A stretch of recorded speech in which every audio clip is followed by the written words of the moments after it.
Deborah, Brandon, welcome to the show, guys. Thank you. So Thank happy to be you. here. Thank you very much. Can you just describe what you both do? I'm very interested. I'm fascinated to learn about how you got into this field. Yes. So neuro-linguistic programming, look, it's stumbling over my tongue as I speak it. In a nutshell, it's the power and strategy around success. It gives you the ability to use conscious language to create your reality. It allows you to reprogram and pattern your unconscious mind. And we've been in the field. This is actually a love story. We met in a personal growth and development training. Oh, wow. Yeah. Wow. Yeah, NLP is basically the science of communication. And so I fell into this work through real estate, through sales, personal growth, spiritual development to really just, optimize my mindset. Sales is one of those things that for those that do it, you've got to be able to learn how to take rejection and bounce right back. And that's so much of building a business, and it's so much of life, really. So it makes you more resilient, to be able to have greater levels of awareness and what we call conscious language. So it's just communicating at a higher, more effective level that I think, you probably agree there's a lot of society we're struggling with this right now, in Yes. this mode of communication. Yeah. And how does subconscious patterns silently run our health? Absolutely. Well, so my background, so I have found this work. I was at a spiritual rock bottom, and my health was definitely one thing that was really suffering. And maybe some of your listeners are feeling this way. I felt like I was trapped in a prison, and I didn't know at the time that it was my choice to be in that prison. And so when you're living a life that you feel like is not yours and you're on this hamster wheel of hell, it puts stress on your body. For me, it happened to be a career that I felt like it was completely wrong for me. And I felt like I had to put on a mask just to survive. And I felt like my spirit was leaving my body on a daily basis. I also was in this pattern of calling out to the universe that I was a loser magnet. And so I was casting spells into reality saying, I don't understand why this happens to me, of course. I will never do that again. And I would move from town to state, and I would keep attracting this abusive pattern. Little did I know that it was the pattern that was running underneath saying that you're not good enough, you're not smart enough, you're not worthy enough. And so I kept attracting people to treat me the way that I thought I was worth. And then for over 16 years, I believed I was an addict and a drug addict and food addict as well. And I played the part because I felt like I had this void inside that I could never fill. And so, whether it be food, sex, drugs, alcohol, attention in all the wrong places, I was always looking to fill that bottomless pit. And the career I was telling you about, I was a stripper and a sex worker. And I had started that when I was 16, is when the first time I hustled a guy. And it wasn't because I was like, oh, yay, when I grow up, I want to be a stripper and a sex worker. It was because that was the only thing that I thought I was worth. I didn't think I was intelligent enough to do anything else. And so you could see how all of this paradigm is creating this program that was creating this reality in my life. And also, my health was in the tank. I was sick all the time. If I had looked at labs back then, you could see all the markers of trauma and drama and neglect of the body because of this program. And so much of our programming comes from our past. So mom, dad, whoever raised us, school, the lack thereof school. So this programming is all of our belief systems, our attitudes, our emotions, our habits, our routine thoughts and feelings, traumas and dramas, basically. And for most of us, Yes. it's running autopilot until you wake up and realize that the program's not even yours. Exactly. Most people don't realize is that they're running around with other people's belief systems that's been passed down through the DNA. And it doesn't have to be that way. You can change it like that. Yes. Could you describe the difference between the subconscious mind and the conscious mind? Yeah, absolutely. So the non-conscious mind, I also call it the non-conscious mind, the subconscious, the unconscious. It's just the mind we're not necessarily aware of, but it's the mind that operates completely automatically, like autonomously. It's what breathed us when we sleep last night, right? It's the circulatory system of blood and energy. And it's really where we get in the storehouse of energy. And so, we have these just instant reactions that we don't say, I'm going to raise my left hand. That's just an unconscious process. And so it's like we have these rapid fire thoughts that are just split second decisions. And all of this is stored not just in the mind. A lot of people think it's just in the mind. This is somatically, Mm. this is in the body, right? It's holographic. Yeah, and it's also, it's where our belief systems are stored, our emotional reactions, our values. These are all in the unconscious mind. And so it like the story that we tell ourselves that we're not enough, that is stored at the unconscious level. And a lot of times it's from the program from 0 to 7, maybe it's later on, but sometimes it's passed down through the generations, through the DNA, through Mm. epigenetics. And then there's another story where some people believe in past lives, and we've seen people have transformational experience by visiting a past life, clearing that out from that event, and then magically their life changes. Symptomology disappears in the body. They relate to people differently. They're attracting different things in their life. And so it's really cool that once you work with the unconscious, it's getting to the driver of the car. You know what I mean? Yes. And if you think about the world that we live in right now, guys, we are bombarded with emails, text messages. We are just 100 times stressed than our great grandfathers ever were. They didn't have iPhones and mobile phones. And in a world where everything is just so negative, turn on the news, there's a war going on, or, there's a riot that breaks out. And everything that we see is always negative. And I'm sure that would play a huge role in our unconscious mind. How does all this stem from this belief that everything that we see, touch, do is always negative?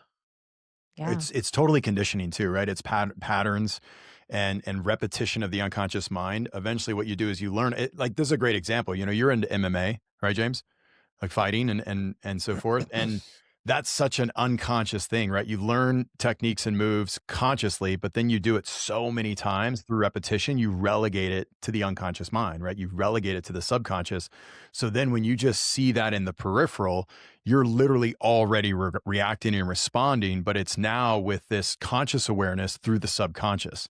And that's really what we're trying to do with our clients, with our relationship, is we try to basically remain consciously aware, but it's unconscious habits and these patterns when it comes to negativity, like the movies, the social media, gosh, the shows these days, It's right? called programming for a reason, by the way. If you Yeah. binge Netflix and you just look at some of the stuff, it's highly violent. Yeah. It's right. It's a lot of sexual conduct. I mean, it's and not that that's bad, but regardless, it's still programming us to even be okay with, oh, that guy just shot that dude online, like on TV, right, in this movie. But it's like that is a program that is running, and so we may not think of it consciously, but unconsciously, that absolutely has an effect 100% on our body because we're absorbing that and our nervous system is getting amped up, right? Yes. And like you said, it's the nervous system of, we have basically 2 million bits per second of information coming through our eyes.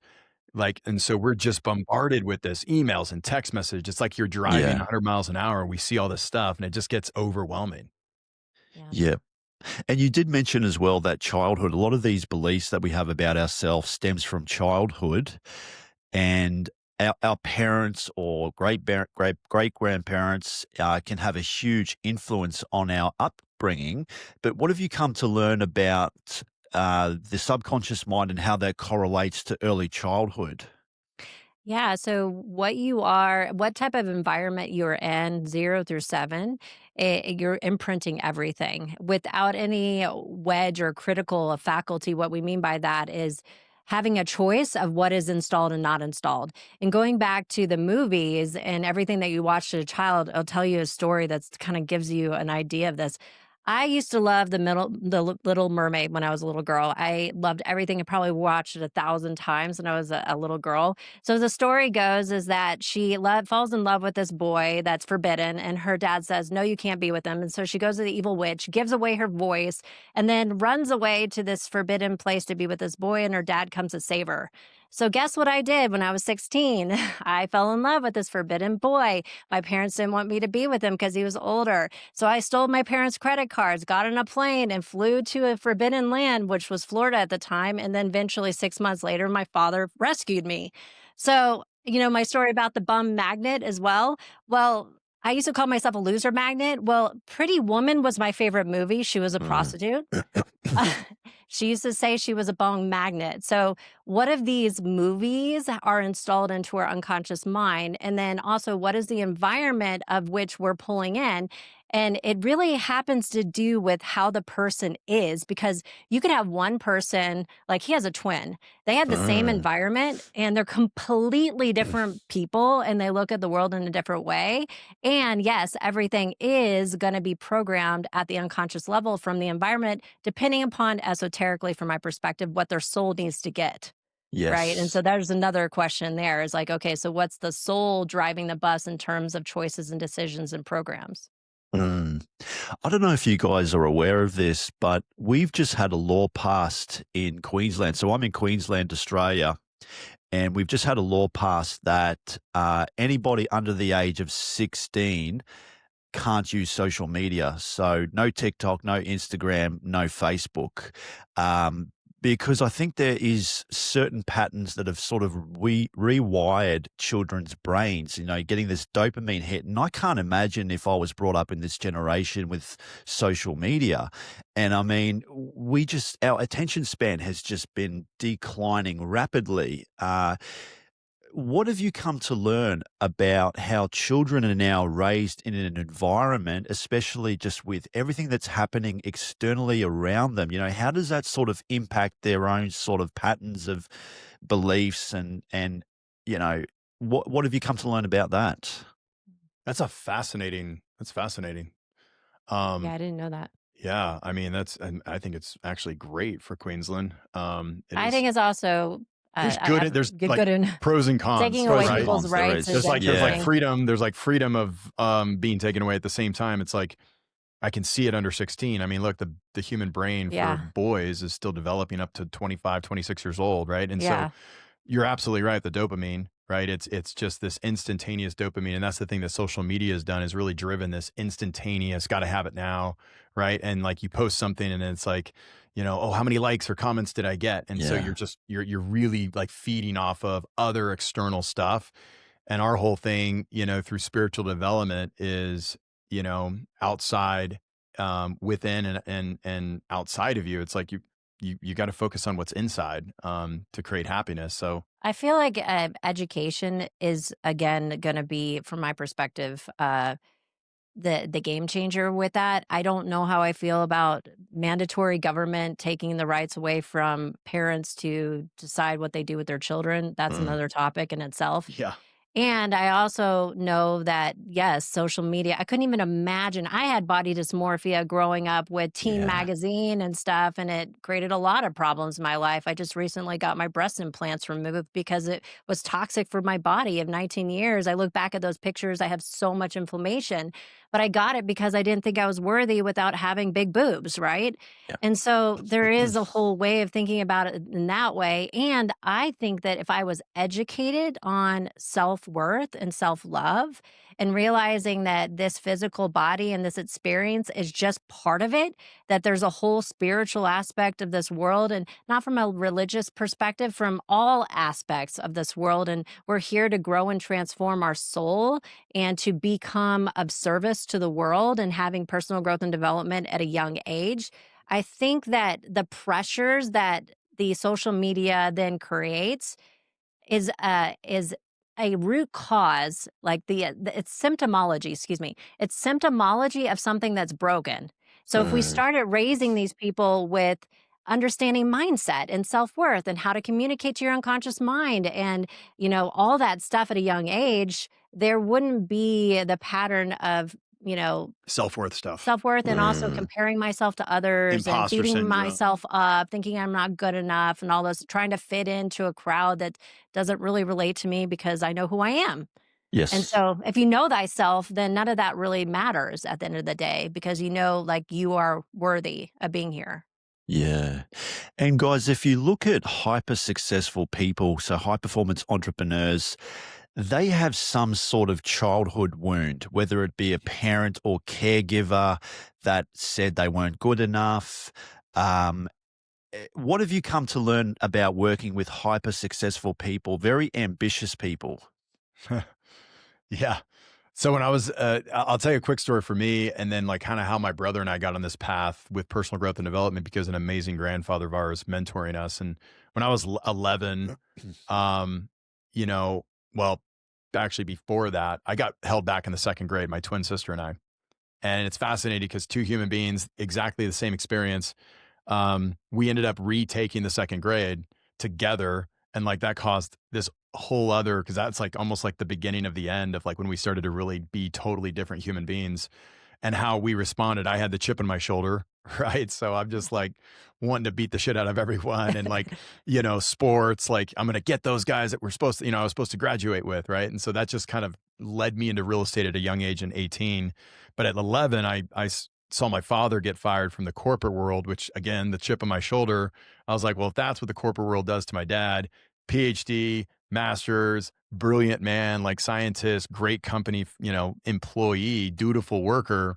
I was like, I want nothing to do with that world. Right. And so my brother and I both didn't finish college and have created successful companies, multiple companies. And I think that's just, and the thing that my grandfather did for us that I'm so grateful for, like about the time my dad was getting laid off, that's when it's like we saw money. It was kind of like rich dad, poor dad. Like we saw, we had money. And then it was like, what happened? Like no money. And I love that dichotomy. I think having that is grit, right? It creates resilience, especially if you're going to be a business owner, an entrepreneur, or a coach, or anybody.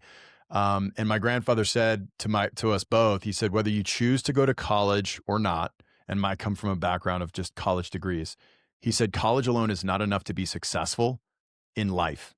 And my grandfather was so right about that. He said 30 minutes a day. So he motivated us toward our goals. He's like, if you give me 30 minutes a day. I was listening to Jim Rohn, Brian Tracy, Tony Robbins, Zig Ziglar, like the greats, right? And it didn't really matter if it was health, if it was wealth management, money, sales, personal growth, whatever it was. And I got a mountain bike, in a year. So it's like the thing that we're not really doing in our education system is we're not motivating people toward, we're penalizing them and punishing them if they don't do X, whether they don't get the grade or they fail. And I think this system, this current education system, I like to think what we do, Deb and I do, is life school. Like this is training for your life because what we've left out is creativity. We've left out the arts. We used to have it, but we no longer have it. And so there's just so much of what's been taken out of to be a well-rounded human, an emotionally aware and emotionally intelligent human. Communication, like English in the US, that's not even, it shouldn't even be a grade. Like it shouldn't even be a class. Like there is so much missing in our current I English agree. type system of Right. how we communicate with one another. It's like it misses the boat. Well, slave language is taught, and I'll say that in brackets because we're taught to speak in ways to then cast spells of reality of what we don't want versus how to consciously create through the power of the spoken word. Yeah. Yeah. You know what, guys? I really wish that school incorporated a lot of life skills. They don't teach you about entrepreneurial skills. They don't teach you about business and how to run a business. They don't teach you about real estate. They don't teach you really anything like that, as well as personal development. I think this is something that a lot of schools should really incorporate because you look at mental health, right?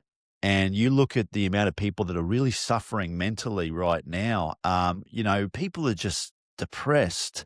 And I think if school incorporated some sort of personal development and life skills, that would really just help a lot of people. And I think kids especially, they like to think outside the box.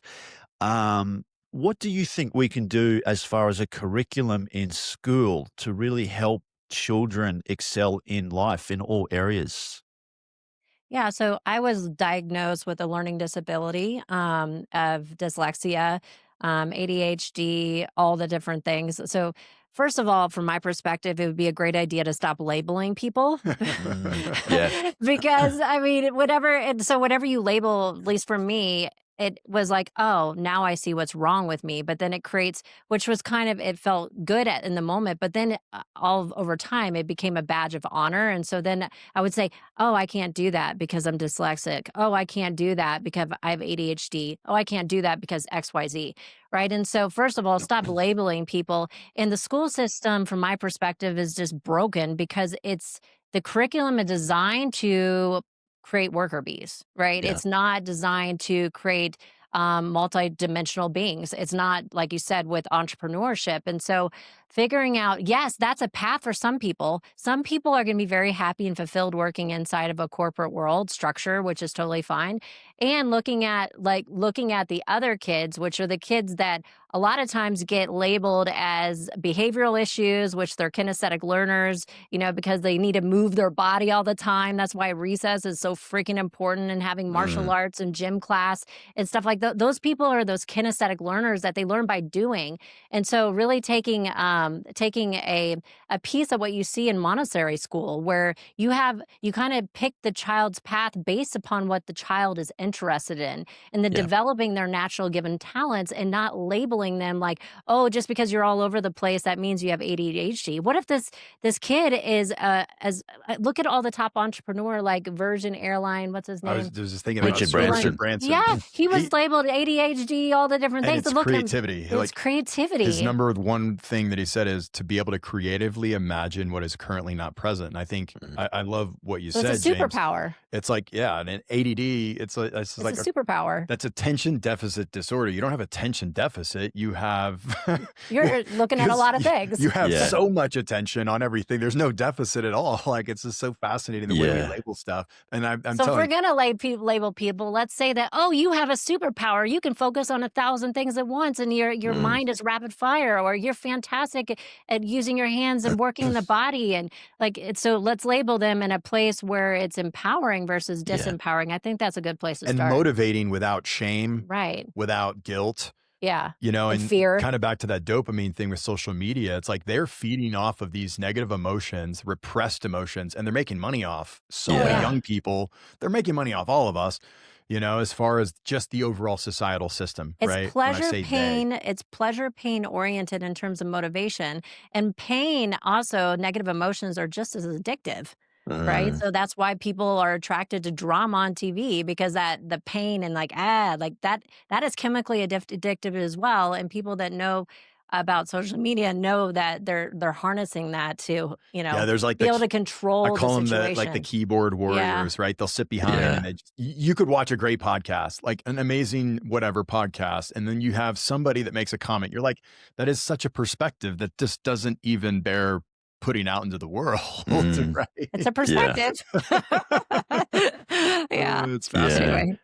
And I love what you said as well, Deborah, labeling people and putting them in their strengths in certain categories on what they excel in. And I can think of an individual. They made a movie about this person. It was called Rain Man, and it had Dustin Hoffman and Tom Cruise in it. The guy that is based on a real story about a guy that I think is autistic, but he is super smart. He can pretty much recite or remember 90-something% of everything he's ever read. And people that are on that spectrum of autism, they may sort of have difficulty in other areas, whether it be communication or expression of emotion, but they are on this other side of the spectrum where they're hyper successful, whether it be their retention of memory. And it's kind of fascinating as well. And I think of Elon Musk. Elon Musk, I'm sure might be on the spectrum as well, but look at what he's done. He's shooting rockets into space. He's creating PayPal and SpaceX and all these sorts of things.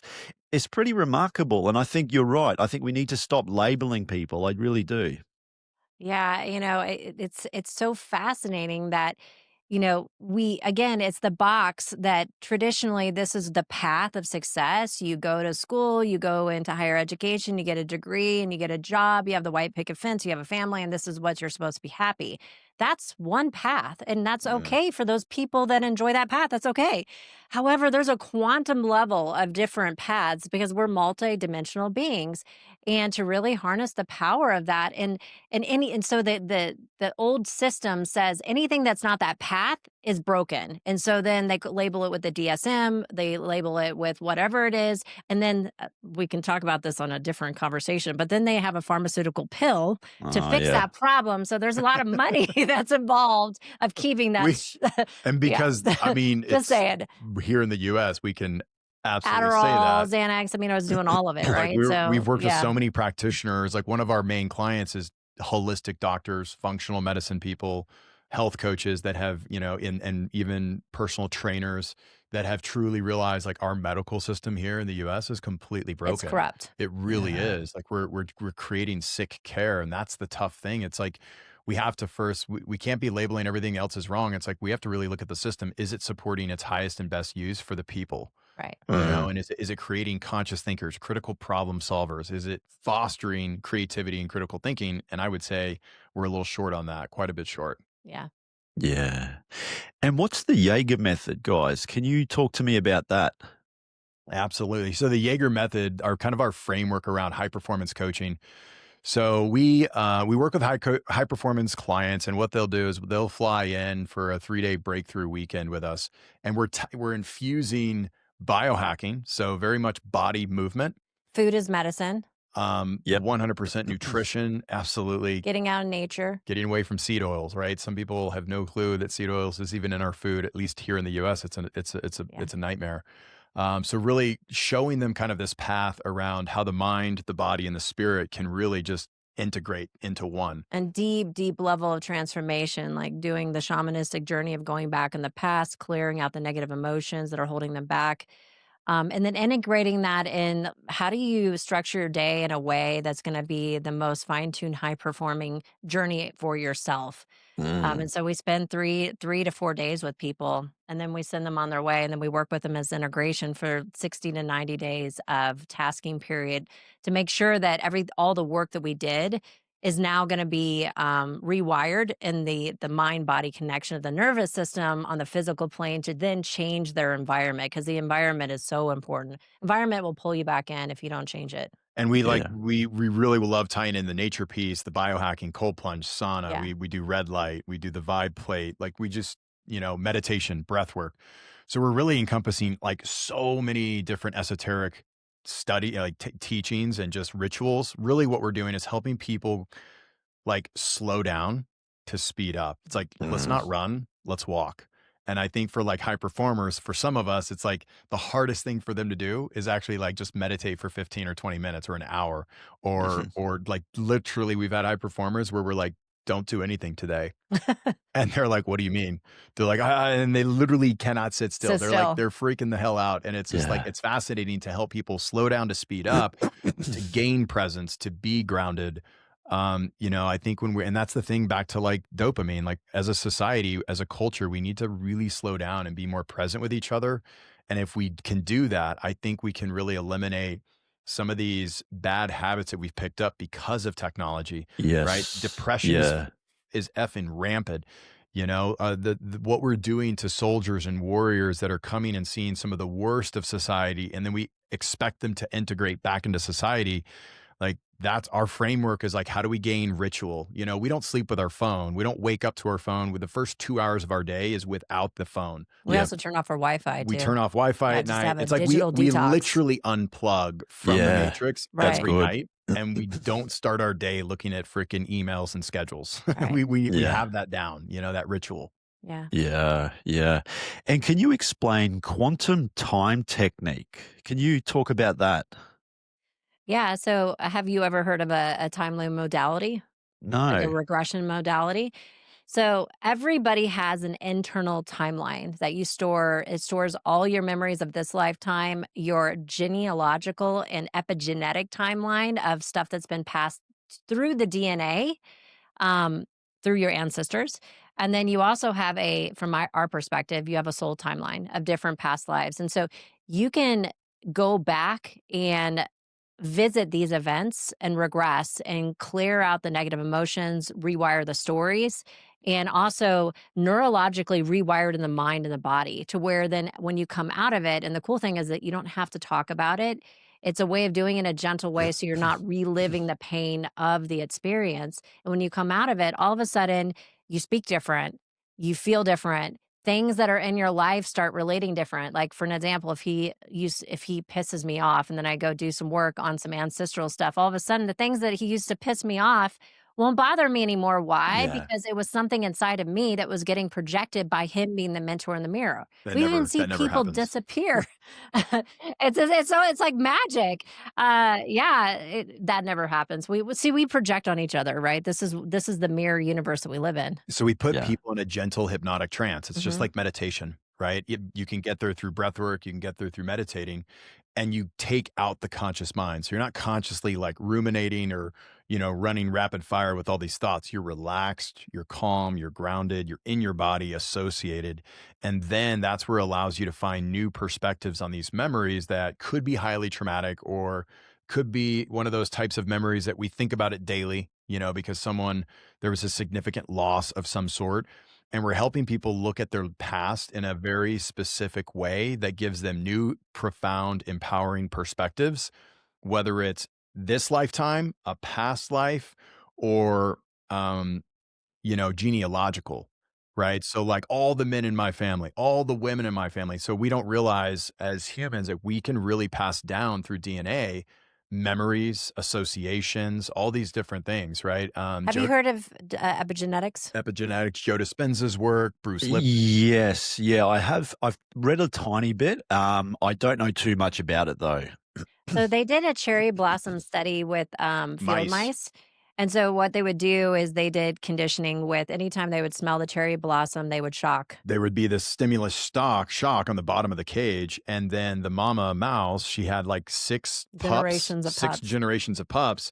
And all they had to do was just put the cherry blossom in this cage and the little mouse would flinch just upon smelling it. Right. So And that humans are the same way. without Yeah. even any stimulation. And we believe like through that, number one, for humans, that's one of our strongest sense is the sense of smell. Yep. Right. And so are we utilizing this entire in technology of vision, thoughts, hearing, auditory, kinesthetic, sense of smell, olfactory, gustatory, taste, right? And so are we utilizing all of our senses in a way that's toward what we want? Or are we totally fragmented? Or do we have, parts of us that's acting out? And that's where like behavioral kind of integration comes in. Our whole process is to help our clients and help humans be more whole, because the more whole we are, we make better decisions, better choices. We're more rapid fire with our thoughts. We're living a happier life. We attract the things that we want. And the cool thing is that you don't have to be, everybody thinks that your genes controls your health. Epigenetics, the internal and external environment turn off and on like genes. Yep. And so the cool thing is that you can go back and clear that. And then all of a sudden the symptomology clears up in you. And we've even seen it clear up in their kids when they're doing the work, which is so freaking Wow. amazing. Right. Wow. It's power. Incredible. And so much of our health, kind of back to your original question, so much of our health is like how we see a parent, right? You might see a lot of us have either two parents that are like very healthy or two that are unhealthy or one parent that's healthy and not. Like my dad, he would only get his workouts together if the doctor said, Right. Unfortunately, we lost my father in 2022 and and it wasn't like he was this obese person. He had mental and emotional stuff from Vietnam that I know he never talked about. He buried it. He repressed it.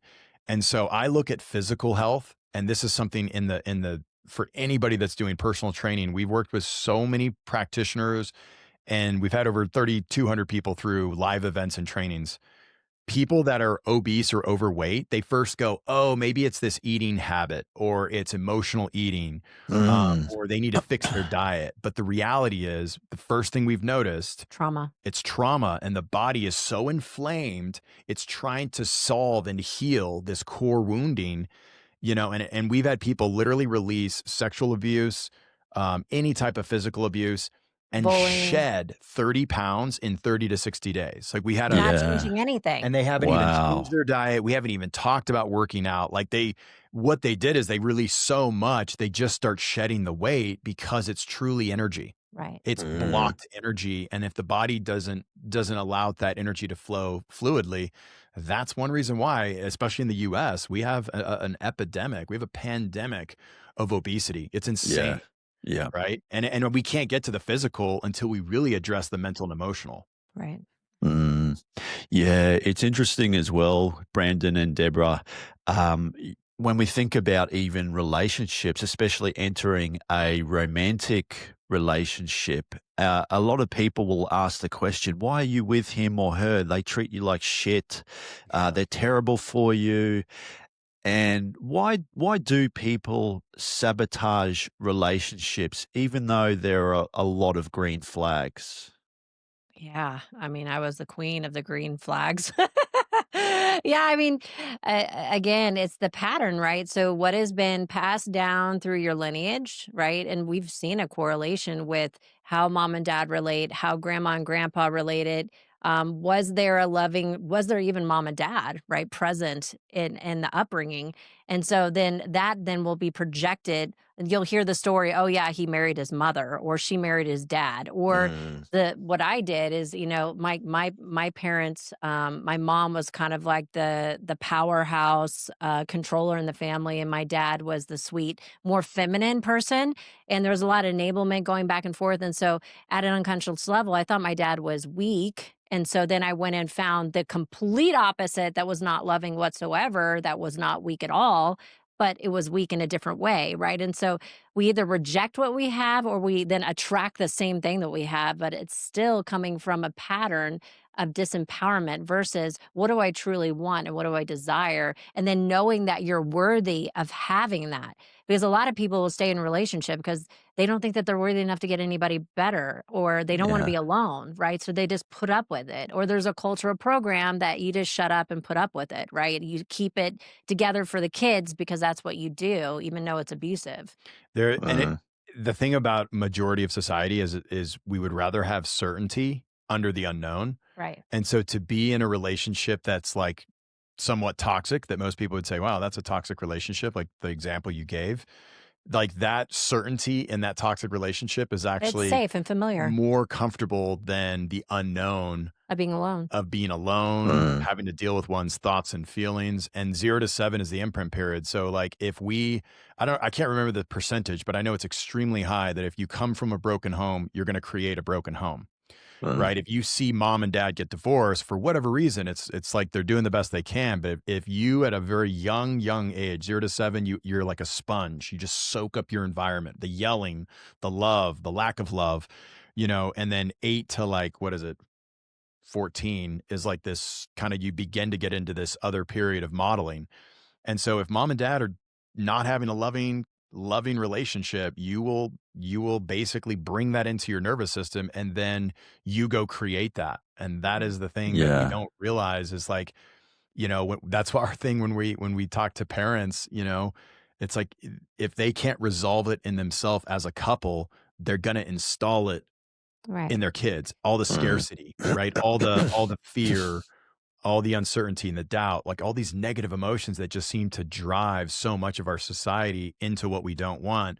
But we're so focused on what we don't want, we walk right into the wall of what we don't want. And this is not to give anybody guilt and shame for the things that mistakes they've made. And like my mom and dad are the most amazing human beings in the world. Right. And they were doing the best they could with the resources they had. And at the unconscious level, those things will be imprinted for, and again, this goes back to free will of the soul. And this is an esoteric conversation.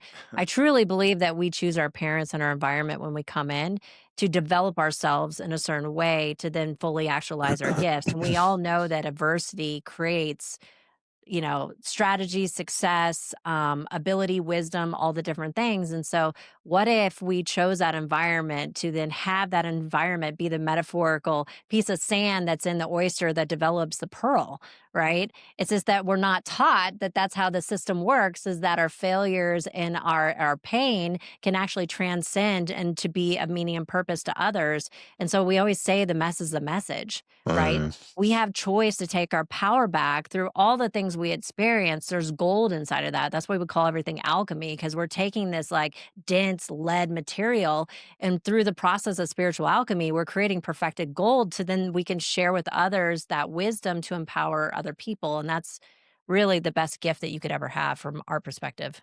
Yeah, yeah. I'd love to get your both perspective on this. This is a very touchy topic. I think it was a 2022 report. Over 3,000 Australian souls took their own lives. And I had a mate that tragically took his life a few years ago. And one of the things right now that I think is really difficult is how men are navigating this way through expression of emotion and vulnerability. Because society says be more open, be more vulnerable. And sometimes, too, they can open up and share that information, and then it can be weaponized and used against them in an argument or something like that. Now, I'm not saying if a man cries because his partner turned his PlayStation off or something like that. I'm talking about if there's been some sort of serious death in the family and he sheds a tear. And I'm not just saying men, I think women also need to play a part in being able to create that safe space for men to maybe have that expression of sadness. This is a difficult, slippery slope because some women say they want their partner to be open and honest and vulnerable. And then when they do, sometimes it's thrown back in their face. This is why the suicide rate is so high in men. But I'd love to get your perspective on how men can express vulnerability without fear of judgment from their partner or even their peers. Yeah, no, I 100% agree. This is a topic all over the world that's happening, right? My older brother and I were both very much into coaching and performance coaching, doing this work. Men. And with men, him especially, we've created a men's group for this exact reason, is to hold a safe container for men to be able to be vulnerable, to express themselves, to feel safe and be held by other men. Mm. And I think for men especially, you need to be around the right men. If you just go to a container that you don't feel safe and you start sharing all of your stuff, your unconscious debris and some of the stuff that's holding you back, like you need to go into a room and a container of people where the norm is who you want to be, right? In other words, the normal amount of behavior, the way we share, the way we express, how we communicate with each other, how we love on each other as men, like the norm is like that's how they desire to be, right? This kind of I call it divine masculine, where it's men stepping into divinity of their feminine, because that is such a powerful place to be. And it's funny, we recently went to Egypt. We got back in December here, and I don't know if you've been. Egypt is an absolute magical place, like when it comes to energy and just downloads, and And a representation of divine masculine and feminine. it Very is. balanced. It so much Yeah. is, because these ancient Egyptian gods, this pantheon of gods, like, there's so many, there's like an example of the Sekhmet. She's like this cat goddess. Well, she's very powerful, right? She's a prowess. She's in her masculine as a feminine divine. And same thing with Osiris. He was, a masculine god, but he was in his feminine to be able to lead his people as a very benevolent, god, and like created harmony and heart-centered and led his people with love and compassion, not this dictatorship. And so we have a lot of metaphors around Egypt. We've been there twice in 2025. We're going back this year. Amazing.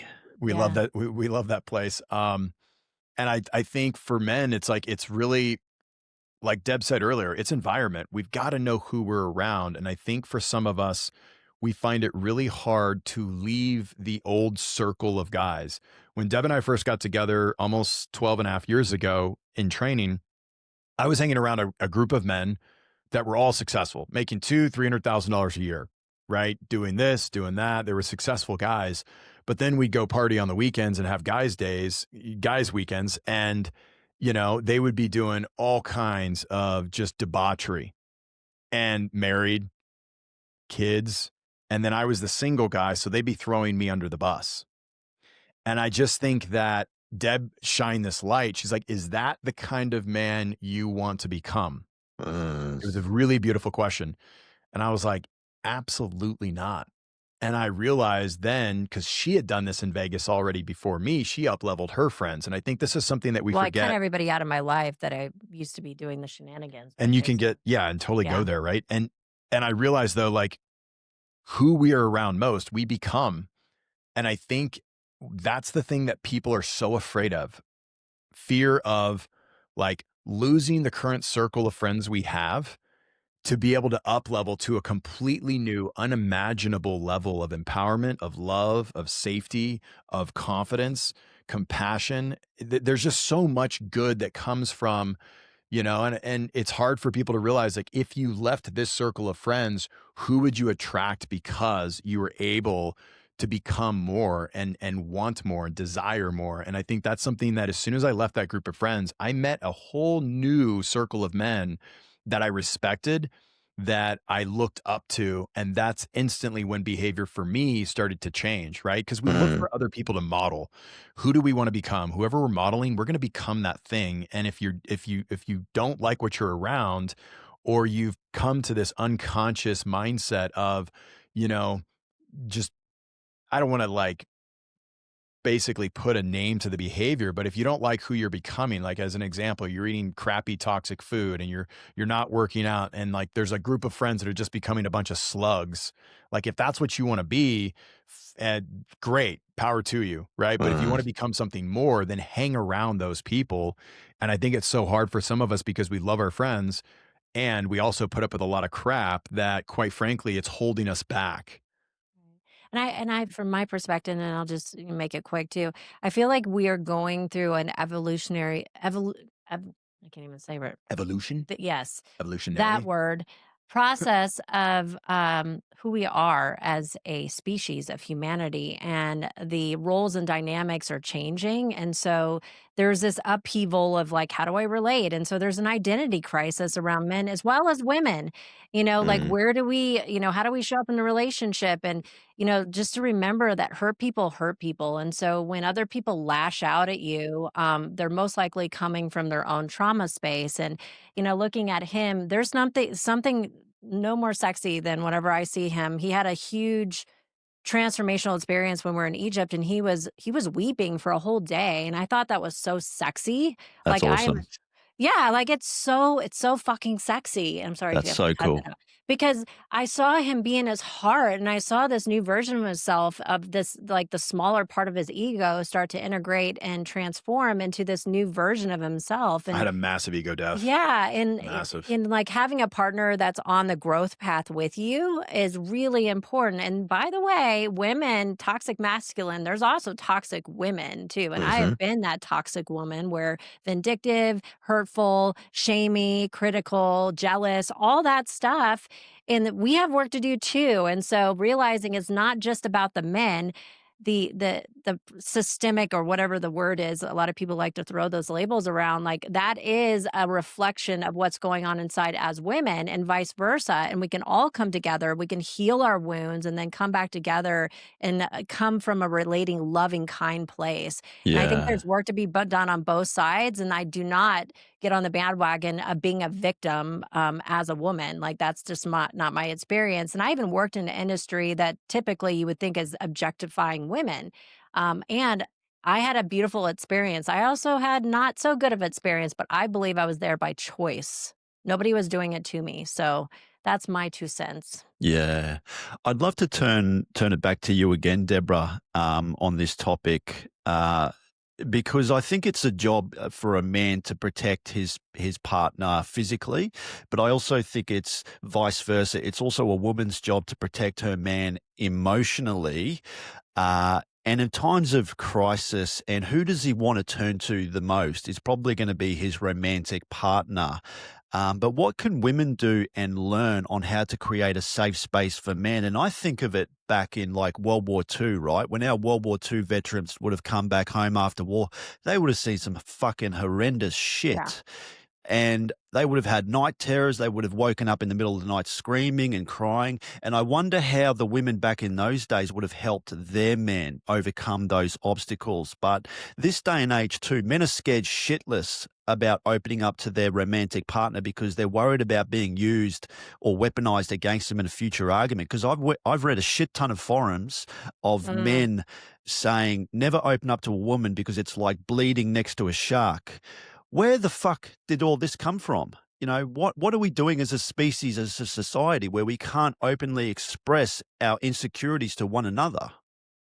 Yeah, and again, I think that by design, not to be an effect of it or a victim of it, I think that this problem has been agitated even more because of the program of the system, whether it be on social media. And not to say that women have not been mistreated and abused, and objectified and victimized by men. But to generalize an entire population based upon some people is not right.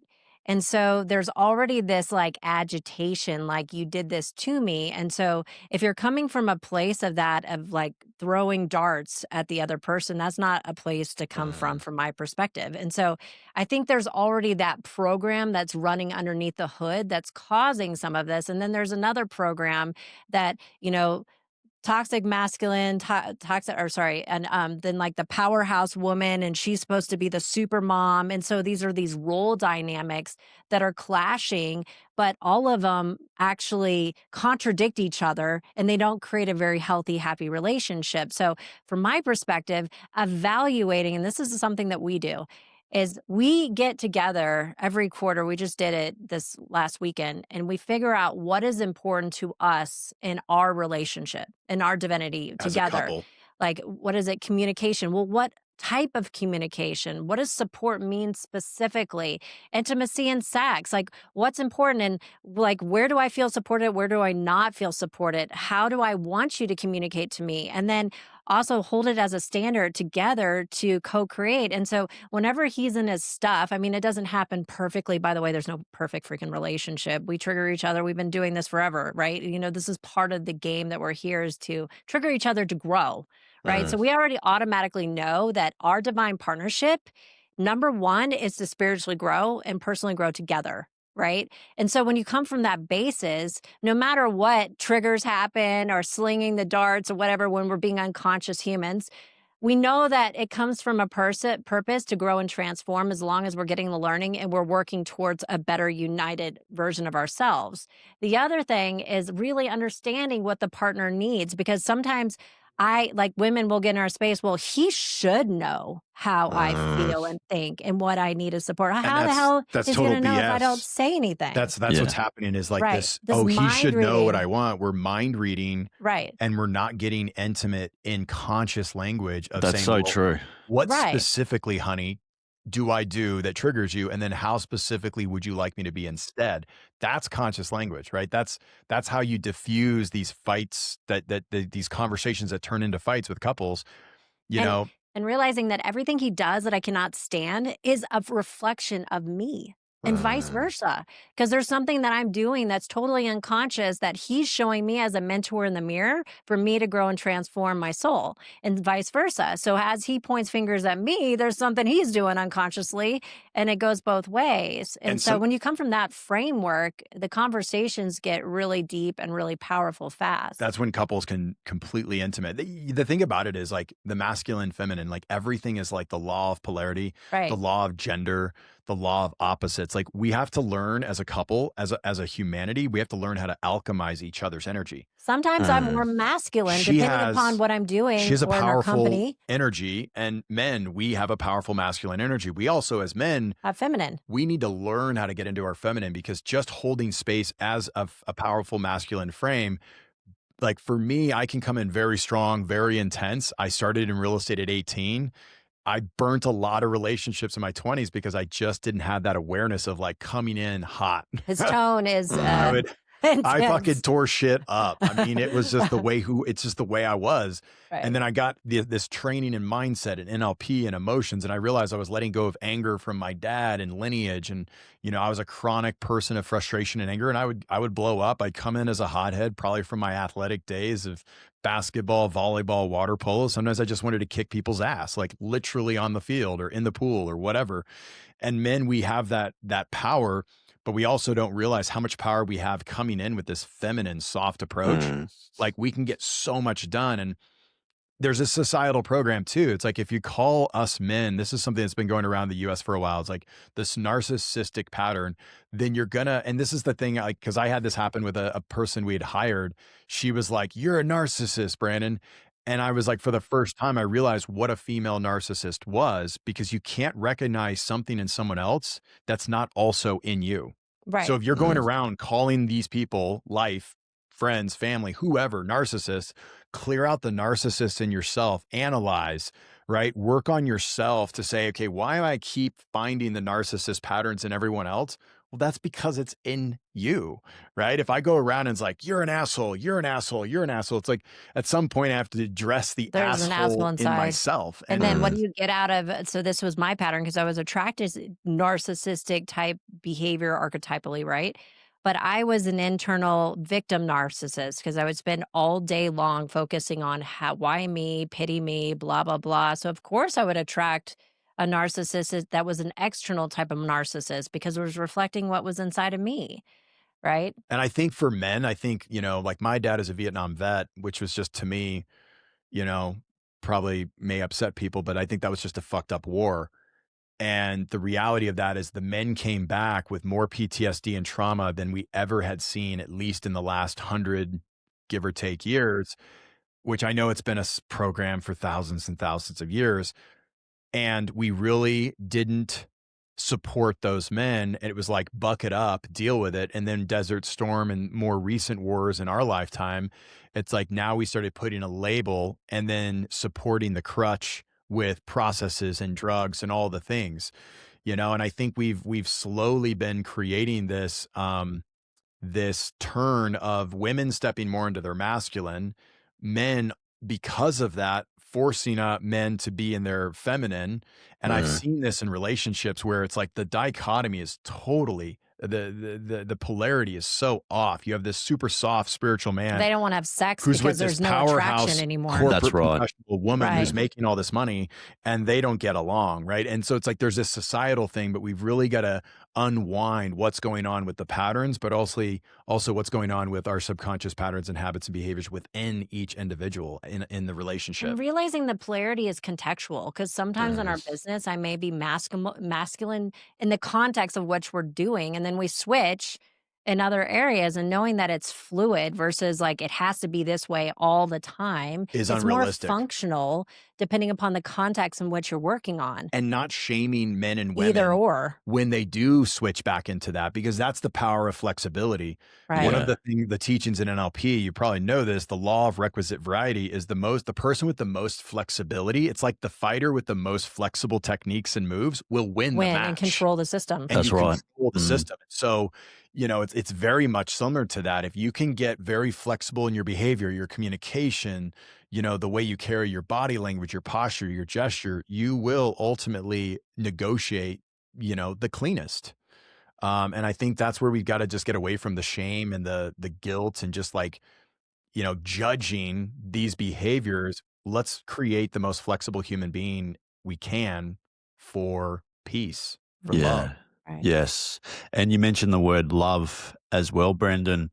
One of the most beautiful things on the planet is when men and women get together and create love and a beautiful family. It's amazing. And I really do think as men as well, mate, women have this superpower. They can enhance your life onto a different level. I really truly believe that behind every successful man is a woman by his side through thick and thin.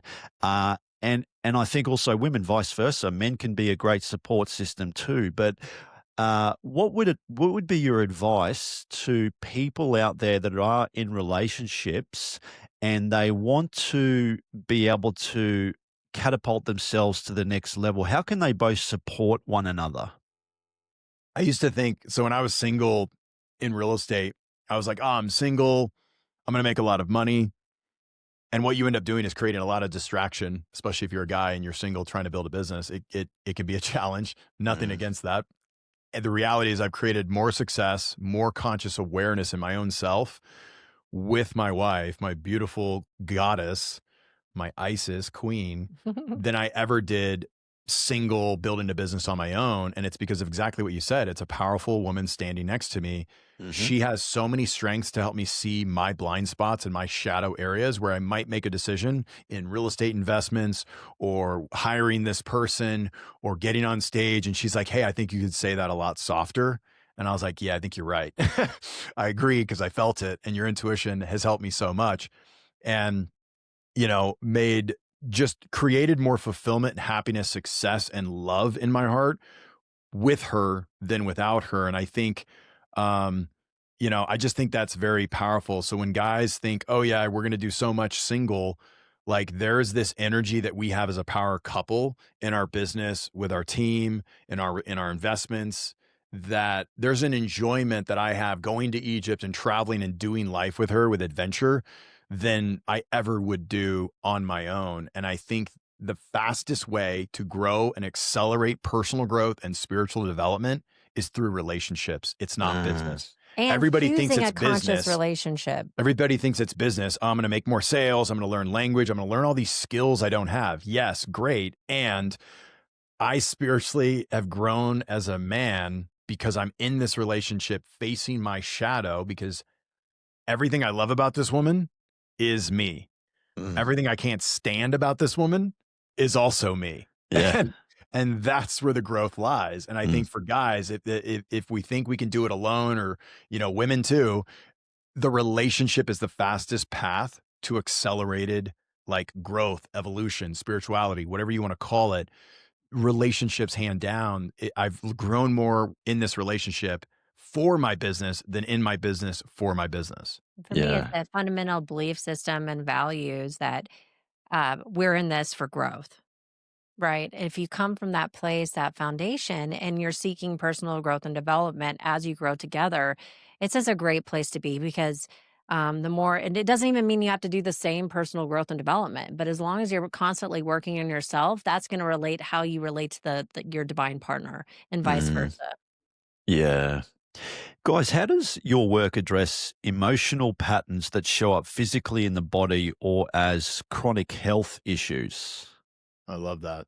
Yeah, so we just worked with somebody that was in our container this summer, and she had 50 years of chronic pain. 50 years. This gal, 50. 50 years. So she's She's 55 She was 5 years old when she had chronic pain Yeah. in her back, like most of her from back. scoliosis. So she's literally, I was like, I don't even know what that feels like, right? I had so much compassion for this woman. Yeah. 50 years of chronic pain. And Just backstory, psychotherapist, incredible. incredible woman, had, I think, 5 children that were autistic and Yeah, special. she By the way, she helped them reverse it too. So yeah, they she are worked with now, them. yeah, it's a long story, but she's an incredible Wow. woman. And when we went to the root cause of it and got her in touch with her unconscious mind, the body intelligence, and had her feeling the negative emotions and communicating with her body, it went down to a 0. And we keep talking to her throughout the training. We're like, "Where's your pain at?" She's like, "A 0. I don't even know what to do with that." She was like shocked, right? That's She incredible. didn't know how to be without it. And so it was all, that's another thing, is that when people let go of this symptomology and stuff, when you've had that for that long, it's part of your identity. And so it's recreating a new version of yourself around this new person. And so being athletes, right? So many of us have a sports injury or some kind of athletic injury. And then we have that story. Oh, my arm, my leg, my back, it was blah, from blah, the blah. surgery or from It's the accident. from that injury. The reality is It's a trapped negative emotions. it's trapped negative emotions, right? When you get injured, you're already, for most of us, you're angry about the injury, right? That's You're right. pissed. You're Yeah. fucking Right. pissed. You're like, because God it takes you out. damn it, I can't believe this happened. Like I was playing volleyball junior year. I was starting on this, varsity team, supposed to, have the winning year. I was so pissed when I went down with a major left ankle sprain.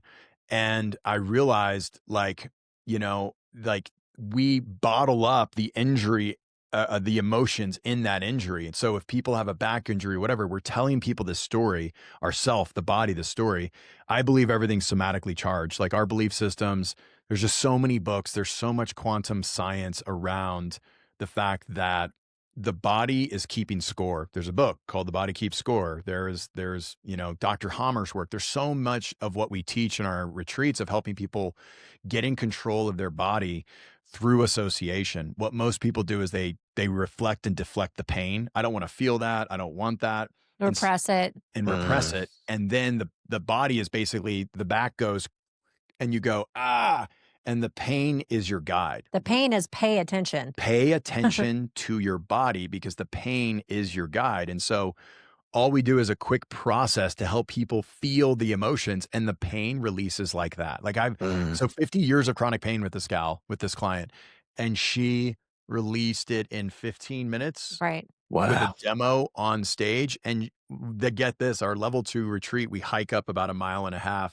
into the mountains here in Utah. And she jumped off this, we have this rock cliff. 10,000 feet. It's like a Oh my 22, God. 25 foot Yeah. cliff into this lake, high mountain Wow. lake. It's like a cold plunge. I was It's so really awesome. surprised when she did it. Yeah. And she said she wouldn't have done it if the back pain was so Yeah, bad. because somebody else asked her, and we had a whole bunch of practitioners and health professionals in this training with some entrepreneurs. And Yeah. she's like, would you have ever jumped? She's like, no, I would have never even considered it because of my pain in my back. Right. Right. And now she's just this, talk about posture change and talk about the confidence. And this is so much of what's happening in society. It's a metaphor. Like we are, you know, compensating for injuries and compensating for all this chronic pain. Doesn't matter what it is, headaches, migraines, people have all kinds of stuff. So it's important to know that symptomology is communication from the body. It's Okay. communication that's broken from the body. And then we've been hypnotized. Not to listen. Take this pill. Not to listen. Go see this person, right? That it's not your fault. And the reality is, if you believe in yourself and you believe in the body's ability to heal itself, you can heal anything. You just have to get out of the way. You got to get out of the way. The conscious mind is the one that dams the healing. The conscious because of the belief mind, system. yeah. My dad would never listen to us saying, hey, Dad, let's get into the gym, you know, in which he came from a background of, you know, playing basketball and being athletics, but he's like the farming mindset, right? Shove it under the rug. Just stuff it, you know, rub some dirt on it, rub some dirt on it and get back out there. Like, which sometimes is a good strategy, not throwing that baby out with the bathwater, because having mental toughness and resilience fortitude is good. key. I'm all about that. And also processing your emotions is good but too. Let's be smart about it, right? And the spiritual aspect of the body, because the aura is holding on to energy. And if and I believe this is the thing about where we're at in our society is like we're allowing energy medicine to come back into the fold, where energy has been out of medicine. It's been left out for about 300 to 350 years ago. Right. Some of the original like practitioners of medicine was hypnotherapists. They used to do back in like 1300s, they would do, you know, 1500s, they do very painful surgeries and they would put people into a hypnotic state. And they realized that you can alleviate pain and people would heal faster because you could just get into rapport with the body. And that's amazing. It is fascinating, right? Like it blows your mind. And then you look at where we are now and you're like, especially in the US, and it's like, what the fuck are we doing? Like we're hurting people and we're actually creating more illness. And it's there's also fascination with there is a big paradigm of hypnosis to make people more sick. We're using hypnosis. We're using hypnosis for the wrong things. Yeah. We got to get back to using hypnosis to help people heal, release trauma, release chronic pain. And the cool thing is when you understand hypnosis, you cannot be hypnotized. Yeah. Unless you're choosing to hypnotize yourself into empowerment. Do you know, James, what hypnosis is? I mean, I've seen hypnotists on stage and what they do with people. But can you talk a little bit about that? To debunk that for you? Yeah. Okay, so hypnosis is so simple. Everybody, like Hollywood has done us zero justice when it comes to hypnosis. Hypnosis is simply following instructions. When you're reading a book, the reason why people at night, we love to read before we fall asleep, reading can calm you down, calms the nervous system, deregulates, downregulates the system, and then you fall asleep. It's the same thing as self-hypnosis. Literally, it's the same thing as self-hypnosis. So when, you are talking to your body, you're strong, you're powerful, you're confident. What most people do is they have negative self-talk and they say, they wake up in the morning, they look in the mirror and they go, oh, I look like shit. My back hurts, my arm, my shoulder. The body's like, okay, your wish is my command. And then you go, the last thing I want to do is go to work, right? And so people hypnotize themselves from the moment they get up in a negative state. And so what you're doing is you're literally telling your nervous system how shitty you are, how shitty you look, and how shitty you feel. That's the quickest way to create dis-ease. Yeah. That's how you create dis-ease in the body. And so, stage show hypnosis, let's debunk it. Well, okay. So it's first the hypnotherapist will stand up and then start breathing with the audience using their hands, or maybe there's a thing that goes like this, but basically it's building rapport. So you're getting in rhythm with the audience. Because we've done this in Vegas, right? Like a stage show. And so the second thing is that they will say, in a moment, not right now, I'm going to ask for volunteers. And so the hypnotherapist is in peripheral vision, seeing everything in the audience. So the people that are extroverts are like, I want to get pick me. Like their body language. And then the introverts are like, oh shit. I want to be. right? They literally They're wish like, they I weren't don't in the want to, room. like, so don't pick me. And so then he brings up the extroverts. Why? Because they want to play and party, right? They're the person that would run around naked with the lampshade on their head. So it's They'll just do anything. calibration. You're calibrating this contrast, right? Right. It's fascinating. And then they get up on stage, and then everybody can do trance. We're in trance right now having this conversation. The people that are listening to this are in trance right now. It's just a matter, are the people willing to go into trance in front of people, and do they follow instructions? And so some people go into trance right away and like zonk out. So they'll leave a couple of those to make sure that it looks really good. And then the rest of them, they'll boot them out. When in doubt, boot them out, because they don't want somebody that goes in trance but doesn't follow instructions. So if you don't follow instructions, You can't it's like be in a moment, hypnotized. I'm going to ask you to take a deep breath in. For those that don't do that, They kick them out. that means they're thank you. mismatching this process. And so it's not going to work for them anyways. This is why coaching, So there's no magic to it. there's no magic to personal training, coaching, any growth. If you're not Hypnosis open to is growing, trance you won't. So, and you know, following instructions. if you tell me, James, pick up that 50-pound dumbbell, and I'm like, yeah, I don't really want to work out and lose weight and get in shape that much, then I won't, right? It's like, do I take commands from the coach, the mentor, or do I even take commands from my own body? Now learning this too, let's just talk about mind control just for a moment.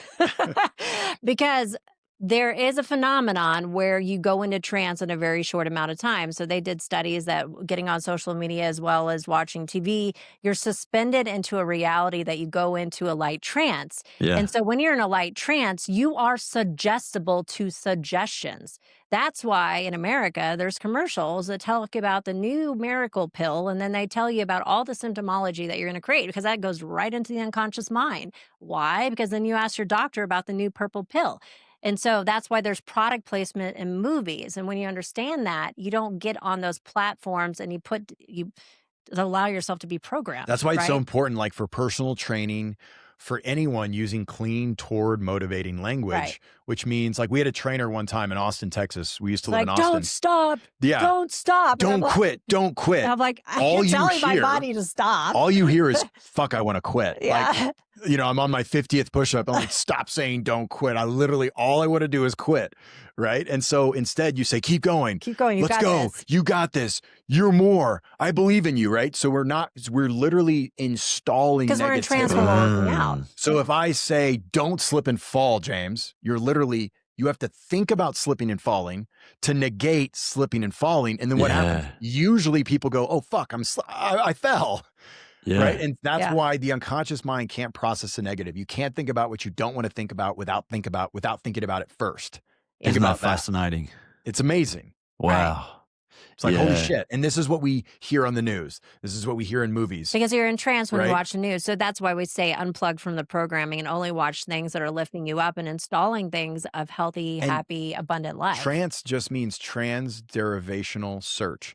You have to go inside to find meaning. Right. Right. So it doesn't matter what you say, your unconscious mind is already trying to make sense of what somebody's saying so you can consciously integrate, process, and then carry out that action. Right. Yeah. And so yeah. that's all that means. And so when people fall asleep because they're doing a hypnotic, induction, or, they're reading a book, or they're listening to one of our meditations, like, you simply fall asleep because you're just following instructions to relax your body. And most people are so hyper wound up that their nervous system can't downregulate, and then they can't fall asleep. And by Yeah. the way, sleep is a pandemic on It this is. planet. It is a 100%. freaking pandemic. Right. And part of that with the guys you're talking about with, suicidal ideation is like, we're not getting people to fall asleep. We're not letting people relax and calm their nervous system so they can get a good night's rest and actually begin to heal. You heal the body when you get rest and Yep. sleep. Right. Yeah, it's so true. And going back to what you were talking about, and you mentioned the word mind control, Deborah. This story's going to blow your fucking mind. Oh, yay. There was a famous story of a Shaolin Kung Fu monk. He went in for a surgical procedure, which is pretty serious. He went in there without any anesthesia. Oh, yeah. So he was actually able to use the power of his mind and harness whatever he had going on and be able to block out the pain and do this procedure. Like, this is like superhuman shit. Mhm. It's pretty amazing what the power of the mind and what we're capable of doing. What's fascinating though is every single person on this Can do planet this. can do it should they believe they can. Like I Right. believe everyone can get into such a hypnotic state that you can reduce pain on a thumb. So they also in did, the so arm, if you want to wherever. get down this rabbit hole, so this is really cool too, the power of the mind, the nocebo versus placebo. So they did a whole bunch of different knee operations where they would put on the screen and they would show that they're, scraping it out and reconnecting this. I don't remember what type of operation. Like a placebo. But they put it on the screen of somebody that had it done, but it wasn't their leg. And so the people that never had the operation healed even better than the people that So actually had they the basically operation. took all three scenarios. One, like with the scraping of the knee, it's like an orthopedics type surgery. Yeah. The scraping of the knee, the non-scraping, flushing of the fluid, and then just all the other one did was just 2 incisions, And like that's it. 2 holes as if it had been done. And the body healed it. Watching a dubbed over tape. Yeah, Mr. So-and-so, You're doing great here. And Wow. all 3 were the exact same. And that's how we realized that, thank God we have the mind and the body we do to help the body heal.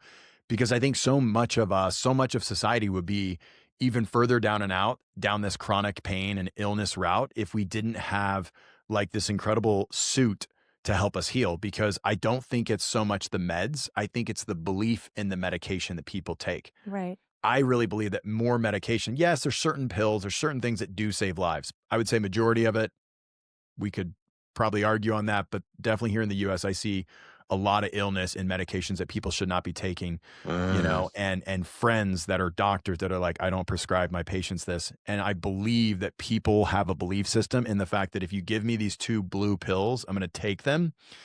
And I believe it's going to make me better. And that's more powerful than the actual medication itself. That's right. Yeah. It's the placebo effect, isn't it? 100%. Like, Yeah. it's like they Yeah. say it's upward of We're just 70. scratching the I think it's surface of human 78% now. And I think as much as 82% of healing is, do you believe the surgery? Do you believe the medication will actually take?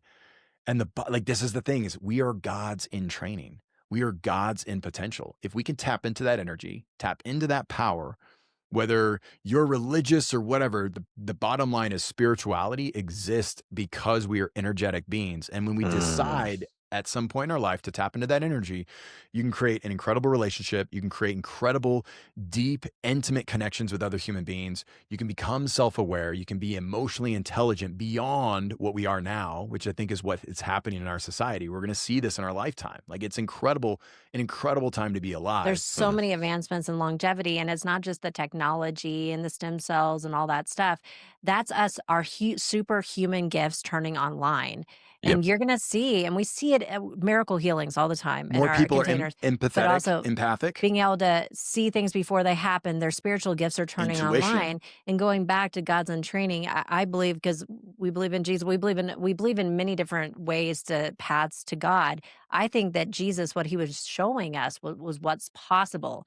He was able to just like the monk that was going through that process, he was able to suspend time and go into trance with something that was very painful and transcend it into pleasure. And he was showing us that that's possible for all of us. We don't have to That's a godlike suffer. capability. Suffering is a choice. Suffering is a choice. It's 100% That's so a true. choice. Yeah. If listeners could walk away with one perspective shift that accelerates growth across health, wealth, and relationships, what would it be? For me, it's imperfect action. I think, and this is the blessing that I had from my divine partner, is that he didn't have the perfectionist syndrome. And so he would throw me into action, into things that I didn't like. For an example, we do a video and then I'm like, it's not fucking perfect. You're not launching. He's like, well, it's already launched. I'd be like, I'm posted like, you're it. such an asshole. I got to remember back in the day, some of our like horrible videos they're that people awful. could find. Oh my gosh. I'm like, I just didn't give a shit. I posted it before she had a chance to bitch and complain and pick it apart, because this is so much of like business, getting into business. People are like, wait, I'm not ready. So I'm going to get ready to wait, I'm still not ready. I need to go back to school. And it's the failing to, I got to go get another degree. Like, whoa. That's not going to help. Trust me. Degrees do not presuppose success. And just money so we're clear. and abundance and sometimes they do for some people, not ruling that out. And the imperfect action, because I truly believe that we're here as first and foremost to serve, but also to know thyself and create success, happiness, and abundance in our life. And that process is failing. The way that we learn is through failure. And this is even like in the word sin. So the word sin means missing the mark. And so what that means is you're missing the mark, and then you're getting back on track by getting the wisdom. And each time that you do it over and over again, you grow and transform as a soul. And so then when you have that wisdom, then you can share that wisdom with the world and be of service at a deeper level. And so get out of your own way and not take it so serious. Play this game as there's nothing to lose, because there really isn't anything to lose. There is no failure.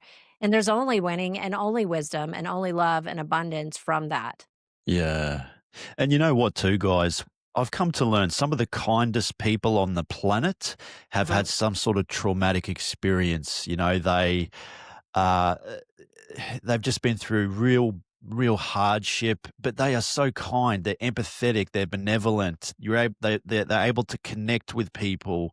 And you're right. I do think that adversity is what is meant for each and everybody on the planet, and it gives us a story. You know, we become wiser, we're freer, we're able to connect on an emotional level. It's not a bad thing to go through those things, and we do. I think, especially I see this in children. Like, I teach jujitsu to kids as well, and That's sometimes awesome. kids can be their own worst critic. They really can. You're like, oh, I didn't do so well. I'm a failure, and I just have to sort of remind them that failure is the stepping stone. It's the building blocks. And if you think about some of the most successful people on the planet, like I'll use Walt Disney for example, who was the creator of Mickey Mouse. I think I read somewhere that he got fired for lacking imagination. Who the fuck is going to tell that guy that he lacks imagination? You know what I Right. mean? Right. Michael Jordan, another perfect example. Oh, he's great. One of the greatest basketball players ever. He got dropped from his high school basketball team. Yep. So, Right. you know, it's a failure. A failure is a stepping stone. Yeah, it's a rite Absolutely. of passage, really. Yeah. And Yeah. I think like moving into this world of vulnerability for men and women, I think we have to embrace this new frequency, this new vibration of like trusting ourselves and trusting others. And I think when I think of, you know, what so many people are struggling with because they're trapped, whether it's depression or whatever, it's like asking for help is okay. And I think we've created this disconnect from the ones we love. We've created this, I'm going to try to put everything on my shoulders. And I'm going to climb up this mountain alone. And that's not how you create success. We are where we are because we hired coaches and we trusted people to guide us through processes to deal and work through our own baggage, personal, drama, emotional, whatever. And I think agency is a value that I've really been recently studying and focused on, James, we teach cause and effect, right? It's a universal law. Are you taking radical self-responsibility in your life, in your health, in your relationship, in your business, you know, your spirituality, whatever that is like, are you at cause for everything, taking full responsibility, not blaming yourself when you do make a fail or mess up, because that's feedback. Failure is feedback. And, you know, if you're in effect, you're pointing the finger, you're blaming this, you're blaming that, you're in effect, and the world feels like it's impinging in on you versus agency. You know, like for real estate, signing an agency relationship agreement is your client is basically delegating authority to say, hey, go represent me, make me offers, help me find a house, whatever it takes. Agency for ourselves is free will. Agency is, hey, I'm going to take responsibility and I'm going to show up in my most confident self, learn what I need to learn, be flexible, be adaptable, and, you know, do the absolute best that I can with the resources that I have. And if I fall short in resources, I will simply figure it out from there, take that feedback in, grow and evolve yet again. And I think where failing as an entrepreneur is like the best thing you could do is, you know, at 18 years old, getting into business, being an entrepreneur my whole life, I went out there and I fucked shit up. That's the reality. And I didn't care what other people thought. And the best thing I could do was take that learning in and grow as a human being so I could be more empathetic, be more compassionate, be more loving and peaceful. But it wasn't always that way. And you have to start somewhere. And so many people, they're like, you don't have to be great to start. You just have to start to be great. And most people think they've got to be at the mountaintop. And I'm like, you just started. Like, take that first step. Right. Yeah. And I've come to learn as well too, Deborah and Brandon, like I'm sort of new to this whole podcasting space. I've been doing it for almost 2 years now, but I've talked to some amazing people. I've had UFC fighters on the podcast. I've had high performance entrepreneurs. I've had martial artists. I had a forensic psychologist who's regarded as an international expert on serial killers. Wow. I've had mental health advocates on the podcast. I've had Hollywood actors and stunt performers. And I've just come to realize that talking and being able to sort of articulate my words comes down to repetition. And I have to do tens of thousands of reps. I'm slowly but surely getting better. But what advice would you give to, say, aspiring entrepreneurs that aren't really committed to sort of work for a corporation? They have these ideas, but they don't know how to kind of catapult them in the right direction. You know, what are some of the steps that someone can do to, you know, to gain that transformation? Yeah, so I mean, I'll take this because Brandon was, I mean, I would say that you were more confident in communication. I mean, it was interesting because I was able to get up on a stage and get butt ass naked for stripping. But when it came to get on a stage or getting on a video, I would freeze up, marbles in the mouth, like just like like I would have so much trauma from it because I had all these great ideas and I wanted to share from the heart, but just nothing would come out. And I think a lot of people experience that. In fact, I think it's a statistic. Don't quote me to the accuracy of this, but it's like 50% of the population rather jump off a bridge than getting up in front of a large audience and communicating their Yeah. message. So Yeah. it just goes, it's not just you. So if you're like one of those people that has a message to share, just know that if you look at somebody that, like yourself, you're highly articulate, or some people would say that I'm articulate. I still stumble over words all the time, by the Mhm. way. So it's just like Yeah. perfectly perfect and messy. And it's like you said, putting in the reps. It's something that you can learn. There's some people that just have the gift and they feel good on stage. And then there's some people that don't. And you can learn it. And I like to think that anything that is hard for me is actually why I'm here. Because when Mm. it's hard for me, there's an opportunity for me to spiritually grow and evolve. And if it scares the shit out of me, oh yeah, I'm gonna fucking lean into it because Yeah. there's an opportunity for me to grow my soul in a deeper depth way. And then I can help others because there's other people out there just like me. And Mhm. so lean into those fears and those things that you don't do well. A lot of people say double down on talents, and that's true too. And I also like leaning into the things we're not good at because I think there's a tremendous opportunity to create a gift within that garbage. Yeah. I Yeah. mean, really enjoyed this conversation, Right. James. Like, I think you're incredible the way you've presented the questions you asked, Yeah. and Oh, like, thank you very much. Thank it's you. I'd like 100%. to think so. I'm still learning. I'm trying to get better. We are. I'm But it's no what you Chris said. Williamson or Joe Rogan, but I enjoy this, and it's just repetition, and you know I'm slowly getting better at it. It's the repetition, like you said. I mean, it's just doing it so many times. It's like fighting. Like you're teaching kids, and you've got I imagine you've got an entire studio or a dojo that you're training at, at a gym, and it's like it's just doing it so many times that hundreds and thousands of times. Like, I think most people don't realize you're gonna suck at that thing for a Oh, while. yeah. Like Alex Hermosi, he says something like if you could suck for like 100 hours, Just get through it. and get through the 100 hours of suck, and I believe it's like get through the 150 hours of suck.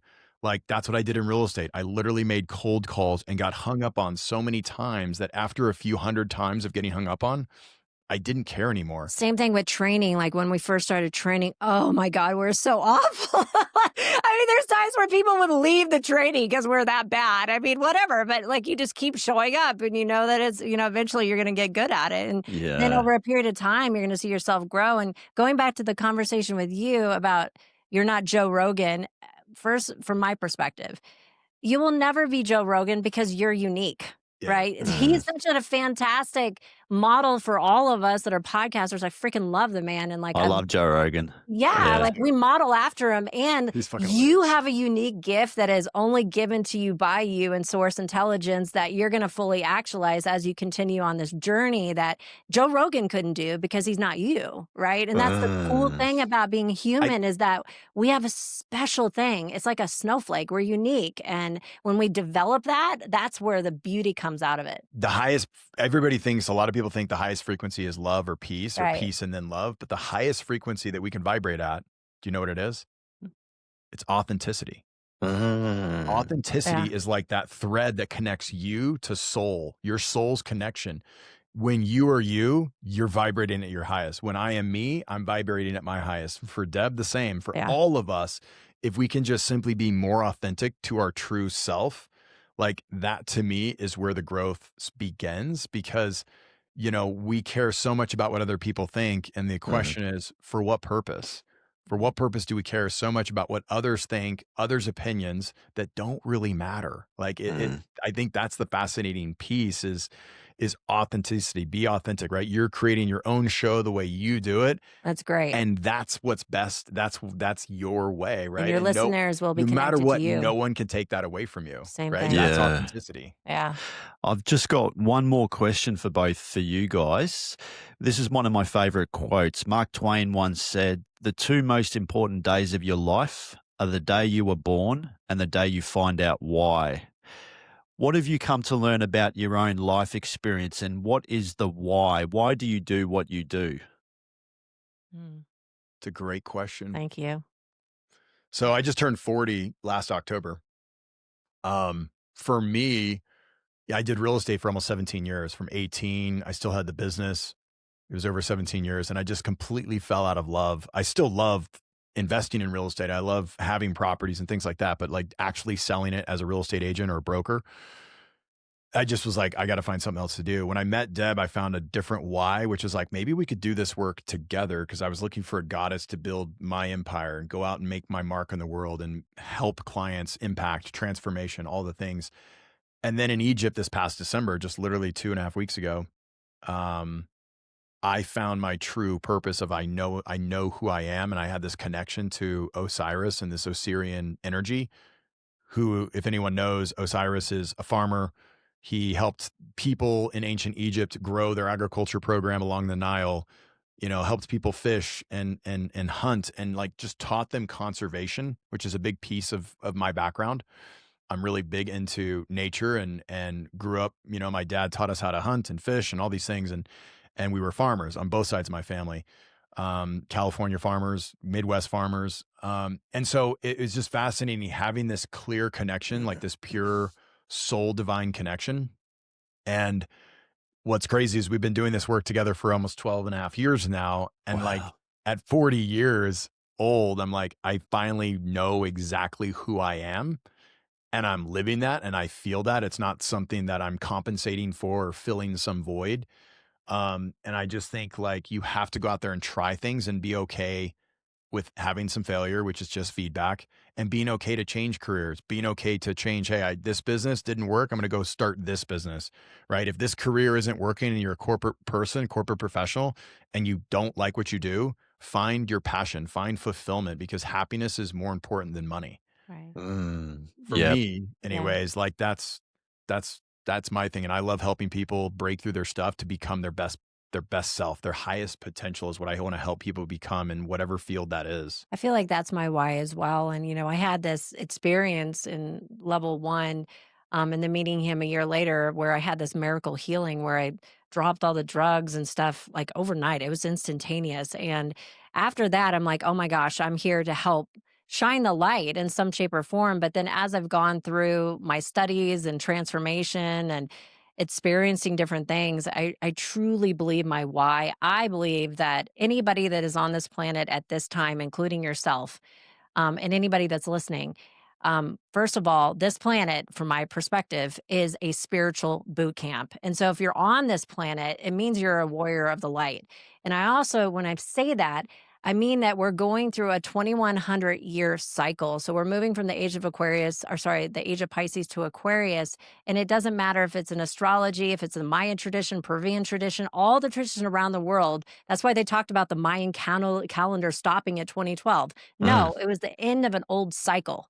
And so the people that are here at this time, I believe they are here to bring balance. What I mean by balance is what we're talking about, masculine and feminine, and having us be able to look at each other, brother and sisters, and know that we all bleed red and they're all coming from the same space, no matter what our background is, what our country, our religion, we're all from the light. And I think that we're all here to share that light and raise a vibration of consciousness on the planet, not just for the brothers and sisters, but raising the consciousness of animals and how we take care of animals as well as the planet itself. Nature, Yep. for sure. And so I think that we are all part of that. And that's my why, is helping people remember who they are and why they came here.